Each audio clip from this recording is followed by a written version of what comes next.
Hello friends, செவன்த்தில் பார்த்தீங்க அப்படின்னா ஒரு இம்பார்ட்டண்ட்டானது, அதாவது பகுப்பதம் பகாப்பதம்ன்ற ஒரு இது இருக்கு இல்லையா. அதில் வந்து பகுப்பதம்னா நமக்கு தெரியும், அதாவது நம்ம வந்து ஒரு வேர்டை வந்து நம்ம ஸ்ப்ளிட் பண்ண முடியும், அது பகுப்பதம். பகாப்பதம் அப்படின்றது ஸ்ப்ளிட் பண்ண முடியாது, ஓகேங்களா, பிரிக்க முடியாதது. ஸோ இதையுமே வந்து பெயர், வினை, இடை, உரி அப்படின்னு சொல்லி 4 வகையாக பிரிக்கலாம். பெயர்னால் நமக்கு தெரியும், நிலம், நீர், நெருப்பு, காற்று அப்படின்னு சொல்லிட்டு. வினைனா ஒரு செயல், நட, வா, படி, வாழ், ஓகேங்களா. இடை அப்படின்றது மண், கொள், தில், போல், ஓகேங்களா. உரிச்சொல் அப்படின்றது உரு, தவ, நனி, களி. சரி, ஏன் இதை வந்து இன்றைக்கி சொல்கிறேன் அப்படின்னா, இதில் இப்படி வந்து இப்போ நமக்கு வந்து பொருந்தாதது அப்படின்ற ஒரு விஷயம் வந்து கேட்டுட்ருக்காங்க இல்லையா நமக்கு கேள்வியில்.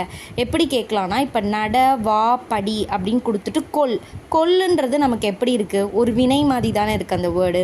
அப்போ இந்த மாதிரி கொடுத்துட்டு இதில் பொருந்தாததுன்னு கேட்டாங்கன்னா நானாக இருந்தால் கண்டிப்பாக டவுட்டில் தான் நிற்பேன். எல்லாமே ஒரு வினை மாதிரி தானே இருக்குது, இதில் எது வந்து எல்லாமே ஒரு வேர் சொல் மாதிரி இருக்குது, வினை மாதிரி இருக்குது, எந்த ஒரு பாயிண்டில் கேட்டாங்கன்றது நமக்கு தெரியாது. நம்ம படிக்கிறப்ப ஈஸியாக படிச்சிடலாம், அது வேறு. ஆனால் நம்ம ஒரு கொஷின் அட்டன் பண்ணுறப்ப தான் நமக்கு அந்த டிஃப்ரென்ஸ் வந்து அங்கே புரியும். அதனால தான் நிறைய பேர் வந்து சொல்லுவாங்க, டெஸ்ட் பண்ணி பாருங்கள். அது உண்மை தான்.